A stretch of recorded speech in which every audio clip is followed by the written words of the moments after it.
everybody. Thank you, Rotarian Seshadri, past president. I think it's always humbling to be told about yourself and reminded as to what you're supposed to do.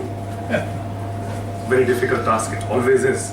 Of course, I would also like to recognize Rotarian Raghupati, the president, Rotarian Saravanan, the secretary, the past presidents and members of the Rotary Club of South Madras. Well, I'm also in South Madras now. I was born in Triplicane, so I don't know whether Triplicane is in North Madras or South Madras according to Rotary, or Central Madras maybe. But currently I'm in a little south, so to say. I'm also very grateful to Mr. Madhu, the chairman of the committee dealing with weekly programs, for bringing me into your fold today evening. I'm indeed, of course, very grateful for the opportunity which you have given me to interact with you. The topic which you mentioned, Rotarian Seshadri, was that representing India abroad, my experiences in the Foreign Service. Today afternoon, of course, I thought of myself what I've done these 37.5 years, because I think you never get time to think what you did.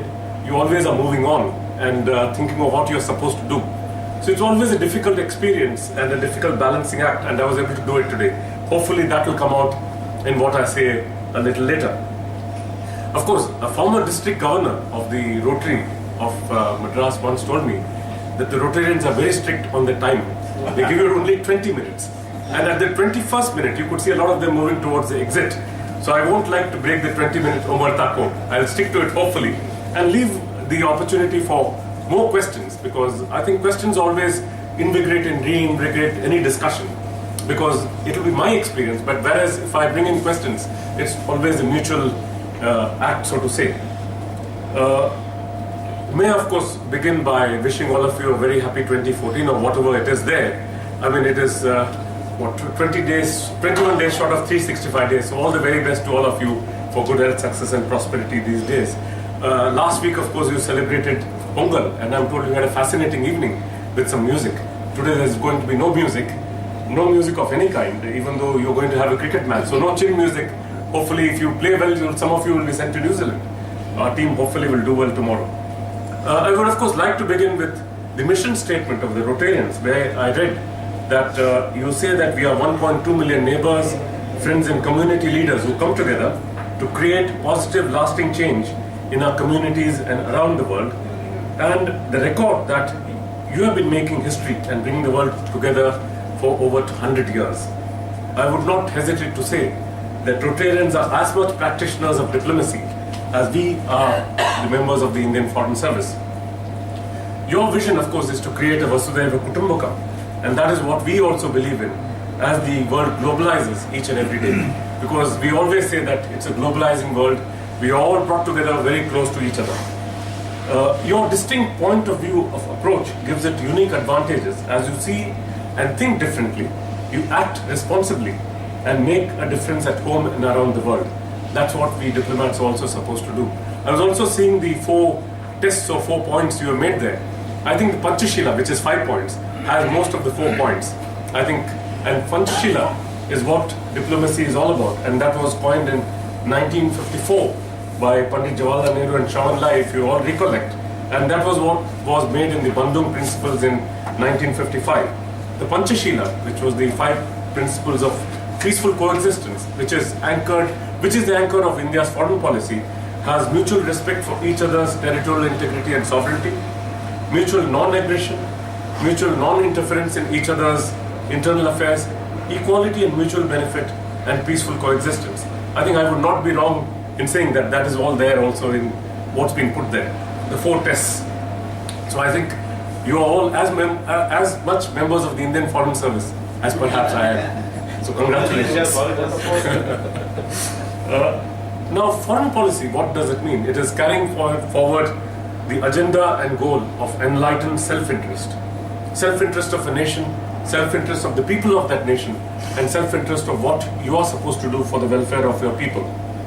India's foreign policy goals, of course, would include securing its and protecting its frontiers and preserving its unity and territorial integrity. We have something like 7 countries with which we share land borders. Pakistan, of course, is there.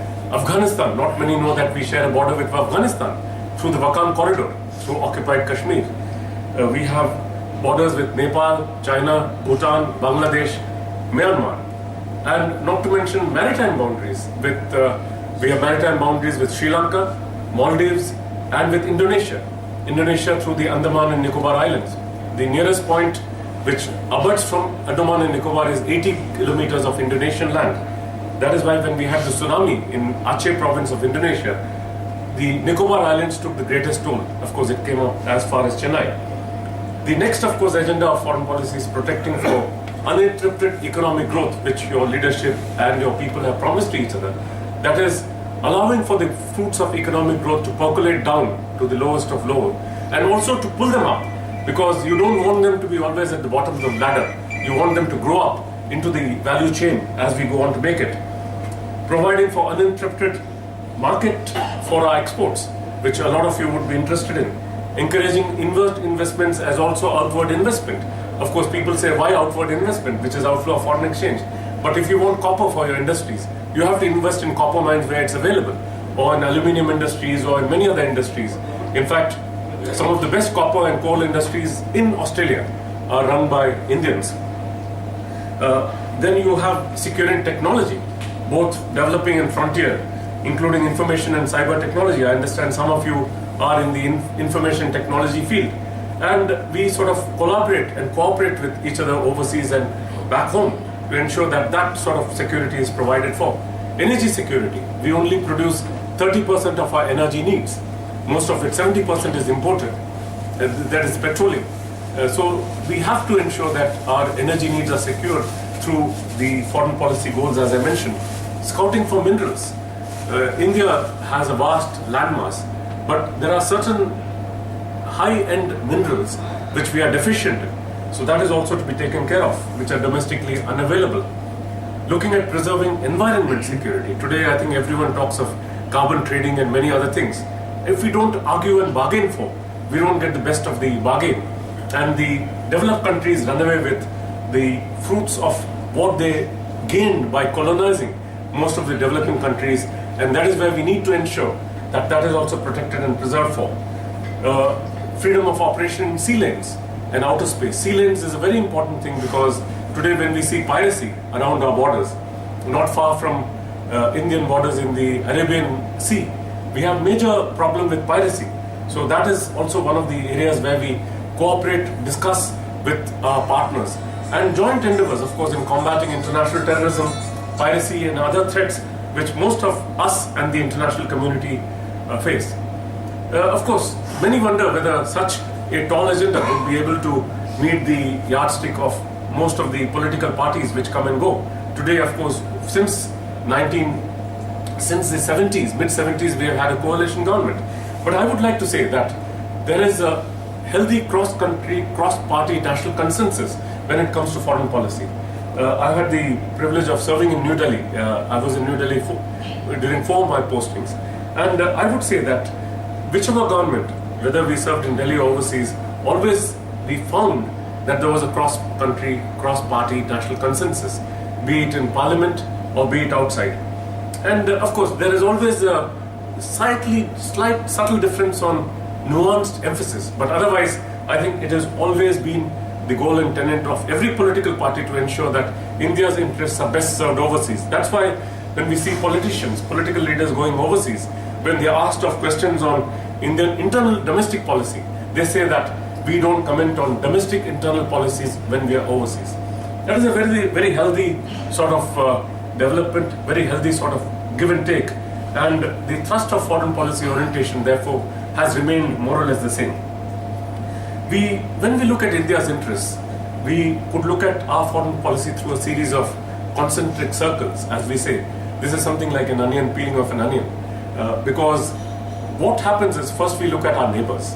Because the neighbors, good or bad, they are geographically there to be with you permanently. You can choose your friends, but not your neighbors, as we like to say. That is a cliche and an aphorism. And we have to live with our neighbors, good or bad. Therefore, neighbors become a very important ingredient of India's foreign policy. Of course, there is a feeling, and to a certain extent not without justification, that India's foreign policy has been heavily Pak-centric. And this has given to rancor and bitterness in many of the other states which share borders with maybe land borders or sea borders. I mean Nepal, Bangladesh, Bhutan, Sri Lanka, Maldives, because the leadership in many of the states feel that there is a tendency to ignore, which may be justified, which might not be, because while the media also in India tends to focus on what happens in Pakistan.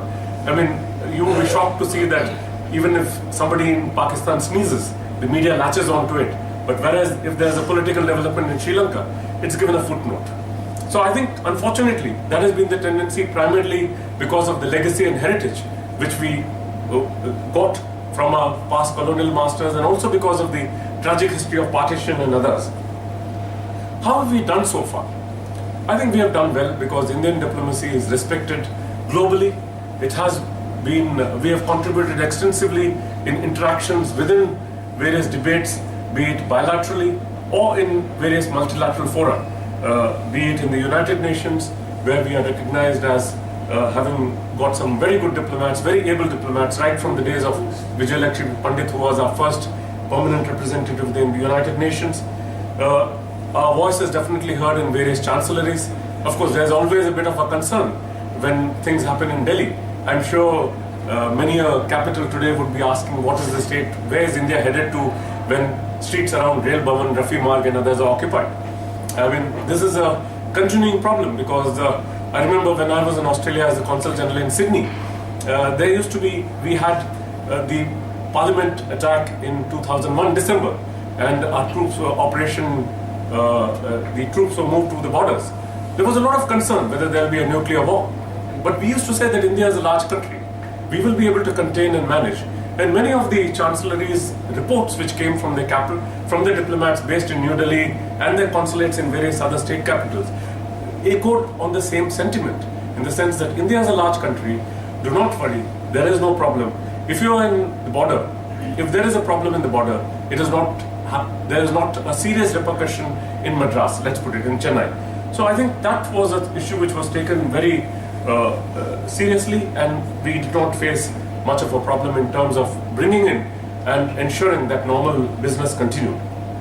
There's the other question, are we justified as a country where we have serious economic problems, where we have large number of poverty, the index of poverty is large, justified in seeking a permanent membership of the United Nations Security Council, and also in many of the reformed financial institutions? I would say yes, because if you go by any of the credible yardstick, maybe that would be a question I could answer if somebody raises it. We meet all the criteria to be a permanent membership, because you could say what justification is there for the United Kingdom to be a member of the United Nations Security Council. Its only justification is that it was a member in 1945 when it had large colonized. I mean, here of course, what was the reason? You could say that they used to say that the sun never set on the British Empire. Of course, one of the British diplomats told me, in joke but in seriousness also, why did the sun never set in the British Empire? Because God never trusted the Brits in the dark. So obviously I think, so that was absolutely right in the sense. So if God did not trust Brits in the dark, I think the empire is gone. They have no right to be in the United Nations Security Council. Maybe France. France also was one of the victorious powers of the Second World War. Do they have a justification? No. So I think but you can't remove them because they have the veto.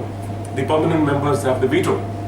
So we have been asking for an expansion of the United Nations Security Council by bringing in more permanent members and also non-permanent members.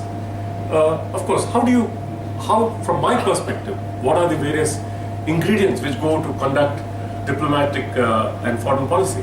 Of course, diplomacy has been there right from the days before the Christian era, as they say, BCE. I mean, you had Thiruvalluvar in Tirukkural has a separate 10 stanzas and cantos on what an embassy, as they call it, or a diplomat should be. It has been clearly demarcated. You see it in the Manusmriti. In the Arthashastra, the needs and requirements of a diplomat has been codified. So did Machiavelli in The Prince. So obviously, I think diplomats have been there from time immemorial. But today, the shape and thrust of diplomacy has changed. While in the old days, diplomats used to go on horseback or in carriages carrying messages from their kings. I mean, you have references to envoys in the Mahabharata, where Krishna himself was an envoy, or in many other places. Today, I think a prime minister or a president can pick up a phone and say, I mean, most of them are on first name terms. I think none of the presidents calls our prime minister by his first name. Nobody says Manmohan, but they would say Mr. Prime Minister. Or President Obama would pick up the phone and talk to him. Or our prime minister would talk to Angela Merkel and talk to him. So the role of diplomats, when it was primarily in the old days premised on the political element, today it encompasses many other elements. And I think the thrust of diplomacy changed. But the political content is always there because you have to promote political relations between two countries through the bilateral area. I better check my watch, I don't want anyone leaving. Close the door. Security, I think that will be like what they are doing in Rafi Mark. Security has been a very important element. So we have discussions on security, counter-terrorism. Economic and commercial is another important area because that is the most important area of diplomacy today. To provide for economic and commercial engagement with each other. Trade, investment, taxation, financial services, etc. Energy, I said 30% of our energy is produced domestically. We need oil, we need petroleum, nuclear energy comes in a big way there. Environment protection, defense. I mean, India does not domestically produce most of its defense needs. You saw the other day in one of the papers, even what we produce has a high level of overseas content in the defense production. Education, science and technology, agriculture. Culture is an important element.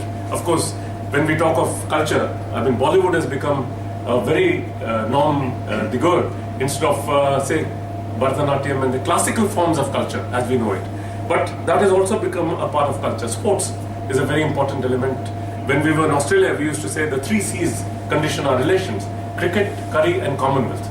So cricket used to be a very important thing, and that's why you're playing a cricket match next week, I think.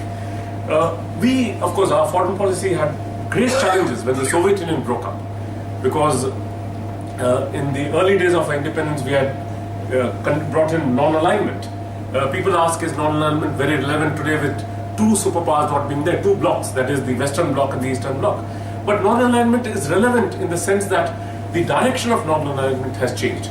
Its relevance today is in terms of the group of 77 countries coming together to break the shackles of the cartelization or dominance of the Western powers, which we saw through the Brazil, India, China, South Africa grouping in the Copenhagen Conference on Environment, or even in the G20 and other areas, because today if they talk in terms of or what they did in the WTO the other day in Bali.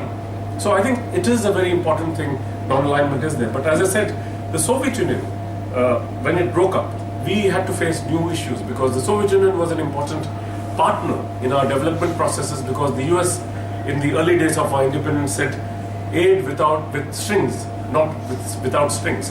And in fact, John Foster Dulles, the Secretary of State, had said that between good and evil, non-alignment is as much evil. You're with us or you're without us, as Bush brought in 2001. But Yeltsin had a major problem. In fact, when we had our nuclear tests in 1998, I was in Moscow those days. So I think Yeltsin's first thing was India has let us down. But come to that in a little while later. What is the elements which condition and govern diplomatic bilateral relations? We have these two documents which all of you would have read over the last couple of days during the Devyani Khobragade affair, the Vienna Convention on Diplomatic Relations and the Vienna Convention on Consular Relations. These are sacrosanct, these are important. It is not the issue, but it is the understanding that without this, you can't conduct normal diplomatic relations between two countries. Of course, coming to my own personal experiences, I'll go on to various other factors on questions if you are interested in. But coming to my own joining the Foreign Service, I should honestly admit here that when I completed my Masters in 1974 and wrote the exam in 1974 November, and the results came out in 75, I didn't know what the Foreign Service was, honestly. Because even today, everyone talks of IAS, IAS, and I mean, the joke, of course, I did it from Besant Nagar, South Madras. And I think the gentleman, one of the shops used to say, Ayya, veti kattinda IAS padichittarnu. So, it was something like that. IAS was the thing. But as you mentioned, I think in those days, till around the 1979 batch, a large number of people used to take the Indian Foreign Service as their first preference. Of course, that has changed since 1980, I should honestly say.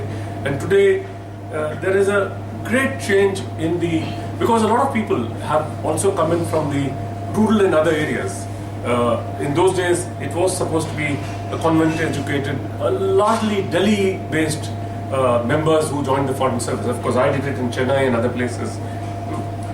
Even now we have a concentration of, while those days it was history and political service, we have chartered accountants, we have IIT graduates, IIM graduates, microbiologists, we have engineers, doctors, and in fact my batch had the first IIT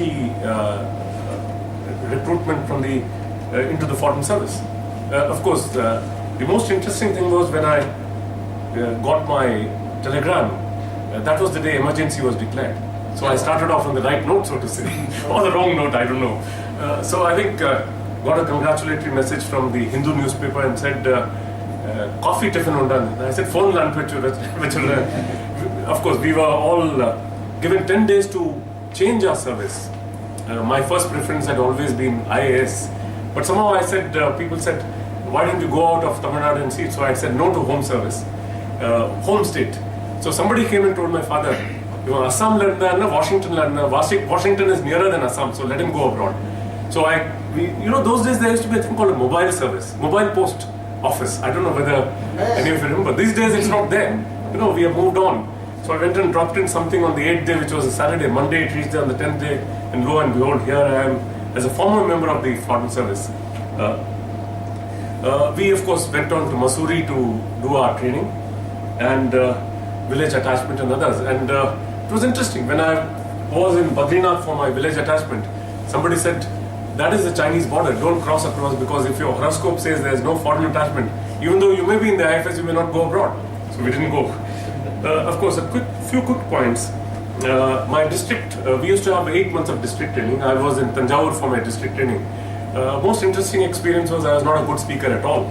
So went on to the stage and started speaking of the 20-point program, if you all remember, Mrs. Gandhi's and emergencies. So I started Irvadam Sattitam. So somebody from there said, hey, I'm not I moved. Just sat down immediately. Couldn't speak a word after that. Of course, it needed a bit of training after that. Hopefully none of you would say that today. But even if you say that, I can sort of go on. Moscow was my first posting. Those were the days of the Soviet Union. Very interesting because we had Brezhnev those days and Morarji Desai had come. Most, orthodox, conservative, strict person. I think, but the continuation of the important relationship was very much evident. Most important, of course, my next posting was Sofia. Again, interesting thing was one of the students came and said, sir, are they in the country, Africa? Sofia was in Bulgaria, of course, very much part of those days, Europe. The visit of Indira Gandhi was the high point of those days. It's also very interesting. I was second secretary there. I was given the privilege of, brash young officer, just 4 years in the service. Delhi asked me, would you like anyone to be sent from nearby missions to assist you? I said, no, single-handedly we'll manage. Thank God it went off very well. That was the best way. So I was given the opportunity to help her sign the document. We are supposed to take this document and pass it on like this. So Mrs. Gandhi took a pen and it was not writing. She said, yeah, pen likhta nahi hai. So I said, I tried to take out a pen. Fortunately, it started writing. All these others, Sharda Prasad and others came and said, kya kaha? They were very... The second secretary, what did Mrs. Gandhi tell him? So, that was the highlight of Sofia. Of course, President Sanjeev Reddy had also come. He was to go to the Soviet Union after Bulgaria. But the Russians told him that come after 3 days or so. So he spent 5 days in Varna in Bulgaria on the seaside. Jolly good time he had. I also had, of course, with him. Next posting was Singapore. Good reward. Of course, where I was first secretary commercial. Very good reward in the sense that Singapore was the financial center for entrepreneur trade and all that. So it is a good grounding. And there was a major problem. We had just recognized Cambodia and there was a major issue. I think I've got 1 more minute. So quickly run through. So it was a fairly tough relationship, but we soldiered on. Those were the days when we had 1984, the Golden Temple, and it was a very difficult thing because there was a strong Sikh community in Singapore also. But Lee Kuan Yew was a tough man. He didn't allow any of these demonstrations. Of course, we did get representation, but one of the important things there, I should say, in Singapore, is if Lee Kuan Yew wanted a temple moved from a street or a mosque, he would just move it. He would say, I would take this temple and give you land somewhere. I mean, we can't do that here, obviously. Those days, I used to tell our political leaders, take courage to tell them, why don't you make Singapore into each of our districts? We would prosper. But never to be. Came back to Delhi, I was private secretary for a short while as Deputy Secretary South, dealing with ASEAN, Pacific and Indo-China. Then became private secretary to Minister of State for External Affairs and thereafter Minister of State for Finance. Of course, the minister I was Mr. Edward Falero. Those were the days we were very strongly on the anti-apartheid struggle in South Africa. Of course, Mr. Madhu was in Harare, so he knows that we had gone to Zimbabwe, where the non-aligned movement set up the Africa Fund. My interesting experiences there were meeting some of the important leaders, like Thomas Sankara was in a place called Burkina Faso. I don't know, not many would even be known. It was called Upper Volta, and the capital is Ouagadougou. So he had a very interesting experience. He said that when ambassadors presented credentials to him, he did not do it in the capital Ouagadougou, but took them to a village and then introduced the ambassador. He said, how would I introduce the Indian ambassador? He would say, India is a country of Hindi films. Hindi films are popular everywhere. India is a country of Indira Gandhi. She was the Prime Minister. India is a country of Tata buses, because Tata buses were there throughout. You would have seen Tata buses in Harare also. I think, so our image, it was very interesting how you introduce a country. I mean, not many would do that. Then we met Samora Machel, who was the leader of Mozambique, who was shot dead by the South Africans. And it was a great thing to meet a revolutionary like him, Oliver Tambo, Fidel Castro. And of course, Fidel Castro has this strange habit of receiving people only, they never tell you when he receives you. So we had retired after a heavy day, moving around, hectic day. At 10:30, the foreign minister comes in for a cup of coffee. So I say, good, maybe something we forgot. Started chatting. At 12:30, we moved out. The meeting of Mr. Falero with Fidel Castro was from 12:30 to 3 a.m. He used to meet people without telling when he was, because of security and other things. So my, of course, experience was after the meeting. I was the junior most officer, so taking down notes.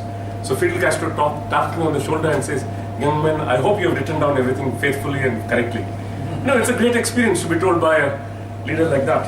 Of course, from Delhi, we also had the Fiji crisis where Mahindra Chaudhary was overthrown.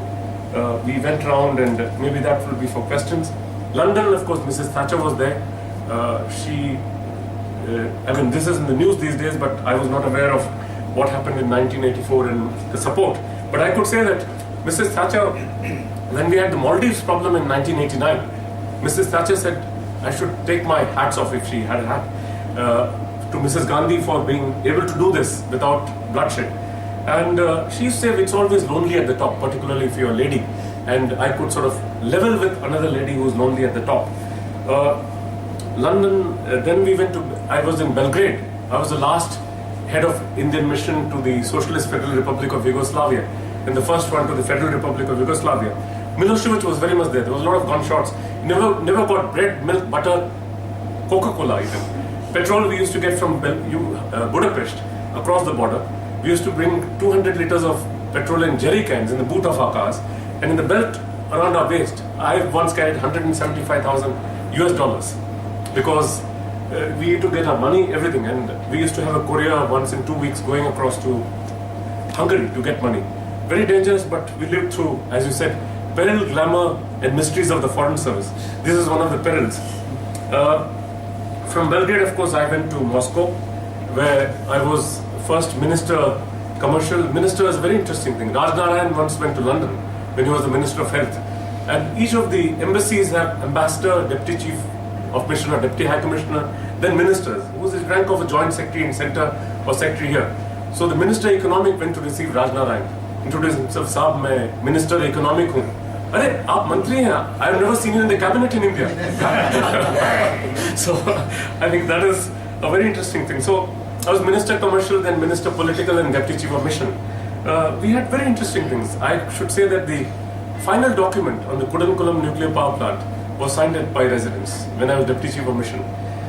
Actively associated with the what is now GSLV-3 and all that, defense, and many other things. Putin's visit to Moscow, to Delhi, where I was Joint Secretary East Europe, very focused leader, on top of his brief, remembered everything. I mean, phenomenal memory, and and that is when Kargil happened. So we were able to get a lot of things from the Russian Federation at the request immediately, because we were short of ammunition and many other things. Sydney, of course, tsunami happened, in Madras also, Chennai, but the Australian media said that this is a future superpower, because we did not receive aid from everybody, but sent our naval hospitals and other places to Indonesia and many other areas. Here I should just sort of mention a cricketing episode. We had Tendulkar's farewell not long ago. I was present when Steve Waugh's farewell was there. I was in the Sydney cricket ground. Of course, Steve Waugh caught Tendulkar at 80. He didn't make his 100 also. But there also it was a phenomenal reception by the Sydney cricket ground. 35,000 people. We were all given, I mean everyone, we meaning given red handkerchiefs saying bye to Steve Waugh. He was also carried on the shoulders. Great thing, but wonderful experience to go to various cricket grounds. They would say, what is a diplomat spending 5 days? I mean, when the Indian team came in 83-84, of the 19 days of cricket, 1 day was washed out, test cricket. I went for 19 days. You would say you're wasting extra money. But the best thing there is, you get to the boxes, you get to meet prime ministers, you conduct business across the table. It's a great experience. Kuwait, 750,000 Indians there. A major problem, 70% are from domestic and labor. A major problem happens. Our job is to ensure that they were provided for, to see that their problems are addressed. Energy and investment is an important aspect there. Port Louis, Mauritius, they went in 1835 from Bihar. But very interestingly, even though they went from Bihar, they have done themselves proud. I think they've done the country exceptionally well. A lot of you would have gone for holidays in Mauritius. A wonderful area. Of course, one of the most important bilateral things is the double taxation avoidance agreement. Came back to Delhi, my final posting as in New Delhi. Highlights were, of course, I oversaw relationship with 109 countries. Oh, we see the first exit, I hope. 20th minute. It's opening transfer.